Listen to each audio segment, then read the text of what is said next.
Kita sebagai pelaku usaha sebetulnya tidak dalam posisi untuk bisa memprediksikan harga CPO ini trennya Ya. akan kemana. Tapi kalau Erwin kemarin mengikuti konferensi minyak sawit internasional yang digelar oleh GAPGI secara virtual, IPOC 2020, banyak analis yang optimistis bahwa tren kenaikan harga minyak sawit ini akan berlanjut hingga paling tidak semester 1 tahun 2021. Tapi kita Mmm. pelaku usaha, kita siap sebetulnya dengan kondisi harga seberapa pun. Nah, kalau kemudian kita ditanya faktor-faktor apa yang kemudian mendorong lonjakan kenaikan harga minyak sawit yang cukup signifikan sepanjang tahun 2020, bahkan kalau saya melihat data tren harga selama bulan Desember ya, minggu lalu Mmm. sempat menyentuh level tertinggi, shift Rotterdam itu sampai 1.030 US dollar per ton. Ini angka yang mungkin Mmm.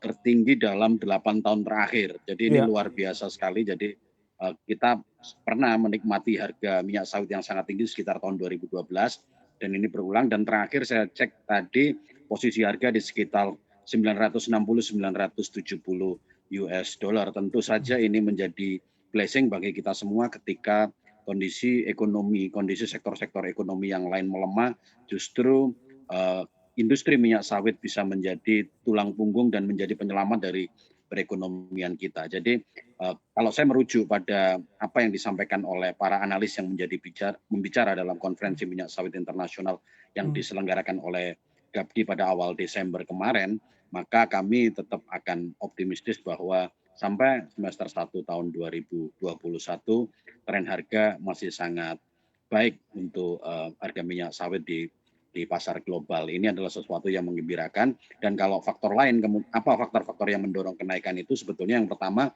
saya setuju bahwa memang penurunan produksi baik di Indonesia maupun di Malaysia itu membuat pasokan minyak sawit menjadi sangat terbatas dan itu memang otomatis kemudian membuat harga naik. Tapi kemudian yang kedua kalau kita melihat sebetulnya di awal ketika pandemi COVID itu masuk ke Indonesia di Maret 2020, kita Mmm. melihat sempat terjadi penurunan permintaan yang sangat signifikan dan juga tren harga melemah. Tetapi ketika negara-negara tujuan ekspor kita memulai membuka pelabuhan mereka dan kemudian permintaan terhadap minyak sawit juga tidak turun di tengah pandemik, baik itu untuk kebutuhan seperti oleochemical untuk bahan sabun, hand sanitizer, dan lain sebagainya untuk pencegahan COVID ini, kemudian juga mengangkat harga yang cukup signifikan. Terlepas dari itu semua bahwa kita tahu pemerintah sudah menetapkan satu strategi yang menurut saya sangat tepat, yaitu program mandatory biofuel yang kita tahu semua di tahun 2020 baurannya sudah mencapai 30% atau B30.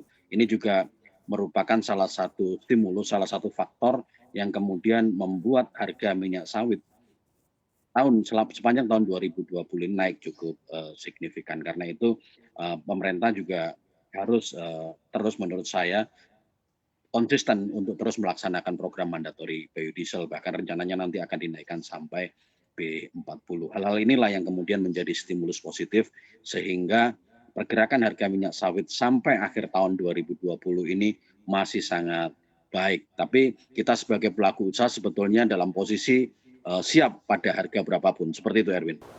Install aplikasi kami CNBC Indonesia di Google Play Store dan App Store untuk mengikuti perkembangan terkini berita bisnis dan ekonomi.